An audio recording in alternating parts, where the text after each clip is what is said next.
సాయిరామ్. సాయినాథునికి మనం దగ్గర కావాలంటే ఏం చేయాలో తెలుసా?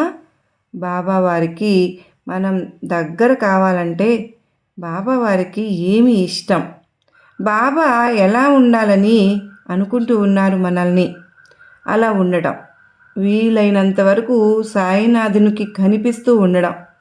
సాయినాథుడు మనల్ని ఎక్కడో ఉంటే చూడలేరని కాదండి, బాబావారు మన కంటి దృష్టిలో ఎప్పుడూ ఉంటారు.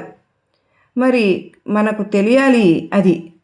అందుకనే సాయినాథుని దర్శనం చేసుకుంటూ ఉండడం, మనకు అవకాశం ఉంటే గనక నలుగురము కూర్చుని బాబావారి సచ్చరిత్ర చదువుకోవడము, లేదంటే బాబావారి గురించి ఏదైనా సరే బాబావారు చేసినది మన జీవితంలో ఉంటూ ఉంటాయి కదండి, అటువంటివి నలుగురితోనూ పంచుకోవడం.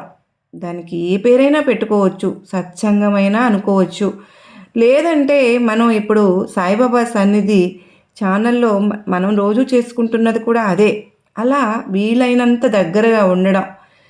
మరి నేను ఛానల్ స్టార్ట్ చేసింది కూడా మనందరము కలిసి బాబావారి గురించి చెప్పుకుంటూ ఎంతో ఆనందంగా ఉండాలి అన్న ఉద్దేశంతోనే.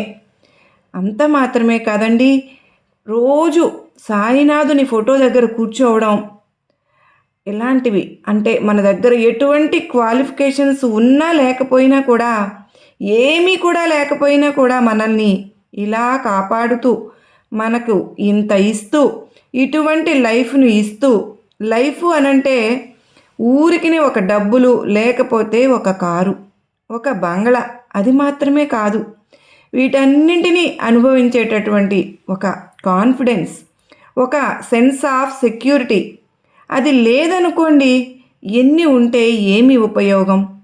నీకు పెరిగే కొద్దీ దాని అనుభవం తగ్గిపోతూ ఉంటుంది. కానీ బాబా ఉన్నారు మమ్మల్ని చూసుకోవడానికి. ఆ సెన్స్ ఆఫ్ సెక్యూరిటీ అది మనకు ఇస్తూ, మనల్ని ఇలా చూసుకునేటటువంటి సాయినాథునితో మినిమం ఒక్క 5 నిమిషాలన్నా సాయినాథుని దగ్గర కూర్చుందామండి. ఈరోజు ఆ భావనతో ఊరికనే బాబావారి పటం ముందు 10 నిమిషాలు పాటు కూర్చుందాం. బాబావారిని చూస్తూ ఉంటే చాలు, మనకు అవకాశం వచ్చింది. మనల్ని ఎంతగానో ప్రేమించేటటువంటి బాబావారి గురించి కాసేపు మాట్లాడుకుందాం. ఇంకేమీ చేయనక్కర్లేదు. మనం ఇది చేస్తే సాయినాథుడు నెమ్మదిగా మనమే దగ్గరవుతూ ఉండటం మనం గ్రహించుకుంటాం. ప్రతి ఒక్క క్షణం సాయిబాబా సన్నిధిని వీక్షించండి, బాబావారికి దగ్గర అవ్వండి.